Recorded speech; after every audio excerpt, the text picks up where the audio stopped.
Hello दोस्तों, कैसे हैं आप सभी। एक बार फिर मैं सिद्धार्थ आप सभी का बहुत बहुत स्वागत करता हूं आपके अपने चैनल में कार साथी में। दोस्तों, बात आज हो रही है कि क्यों कार डीलरशिप वाले जो है वो आपसे आजकल कैश पेमेंट लेने में उतने ज़्यादा उत्सुक नहीं नज़र आते हैं, उतने ज़्यादा इंटरेस्टेड होते ही नहीं हैं। वो आपको ज़्यादा से ज़्यादा यहाँ पर दूसरी कुछ स्कीमें बता करके जो है वो ज़्यादा डिस्काउंट देने की कोशिश करते हैं।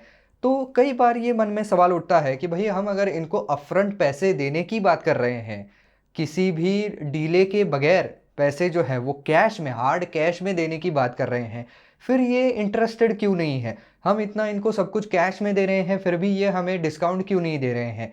तो इसके पीछे का जो राज है, इसके ऊपर से मैं पर्दा उठाने वाला हूँ कि आखिर क्यों ऐसा वो करते हैं और इसके पीछे उनका क्या रीज़न हो सकता है या होता है। इसके बारे में बात करेंगे, लेकिन आगे बढ़ने से पहले हमेशा की तरह अगर आप इस चैनल पर नए हैं, अब तक आपने सब्सक्राइब नहीं किया हुआ है, तो भैया इंतज़ार किस बात का हो रहा है। चैनल को फटाफट सब्सक्राइब कर दीजिए अगर आपको ऐसे ही अलग अलग ऐसे ही टेक्निकल वीडियोस देखने हैं, गाड़ियों के बारे में इन्फॉर्मेशन चाहिए, तो बिल्कुल सही जगह पर आप आए हुए हैं। तो चलिए दोस्तों शुरू करते हैं। तो देखिए दोस्तों, आप सभी को पता होगा कि जो शोरूम की कीमत होती है उसके ऊपर टैक्स वगैरह लग करके आपको जो है वो ऑन रोड कीमत बताई जाती है। लेकिन इसके पीछे एक और कीमत होती है जिसको कहा जाता है एक्स डीलरशिप प्राइस। तो एक्स डीलरशिप प्राइस जो है वो डीलर को पड़ने वाली कीमत है किसी पर्टिकुलर गाड़ी को अपने शोरूम में लाने के लिए। तो कभी भी अगर शोरूम अपने शोरूम में गाड़ी रखना चाहता है किसी ब्रांड की, तो वो उसको खरीदनी पड़ती है ताकि वो आगे उसे बेच सके। तो एक्स डीलर प्राइस जो है वो कुछ और होती है, उसके ऊपर एक्स शोरूम प्राइस लगती है और उसके ऊपर आरटीओ टैक्स लग करके फाइनल प्राइस लगती है। तो एक्चुअल प्राइस तो वैसे भी अलग है।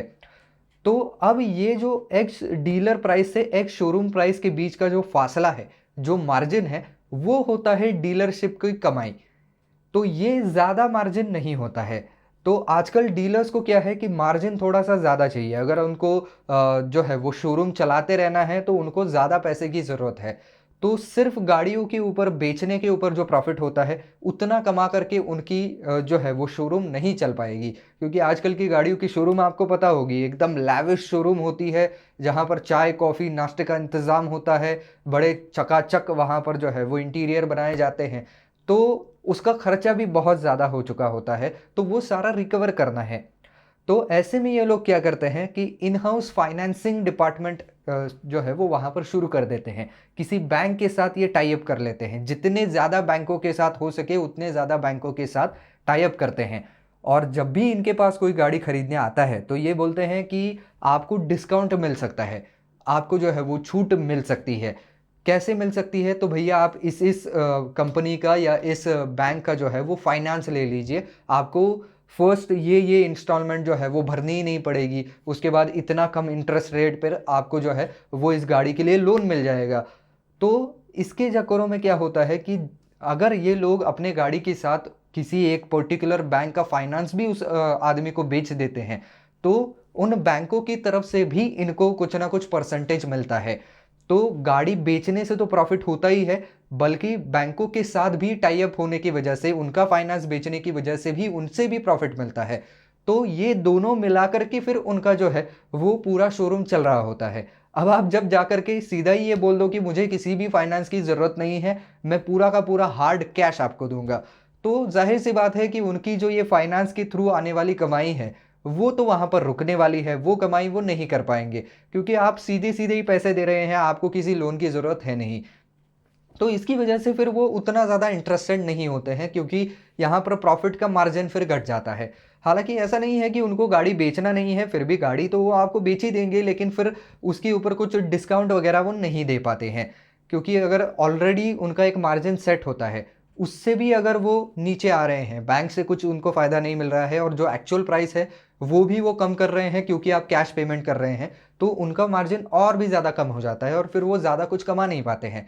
तो इसकी वजह से फिर वो थोड़ा सा जो है वो फाइनेंस के लिए आपको पुश करने की कोशिश करते हैं कि सर देखिए, अभी आप इतना पैसा डाल रहे हैं तो अच्छा यही होगा कि आप अगर फाइनेंस कर ले तो आप इजी इसको भर सकते हैं, गाड़ी बहुत महंगी है वगैरह वगैरह, ऐसी सारी चीज़ें। हाँ, लेकिन अब वो पूरी तरीके से चेंज हो चुका है।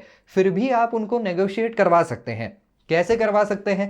उनको कहिए ये जो आप फ्री मुझे कुछ एक्सेसरी वगैरह की चीज़ें बता रहे हैं कि हम आपको मैट लगा करके दे देंगे, हम सीट कवर चढ़ा के देंगे, हम आपको स्टीयरिंग कवर चढ़ा के देंगे या अंडर बॉडी टेफ्लॉन कोटिंग करा के देंगे, ये आप हमको मत दीजिए।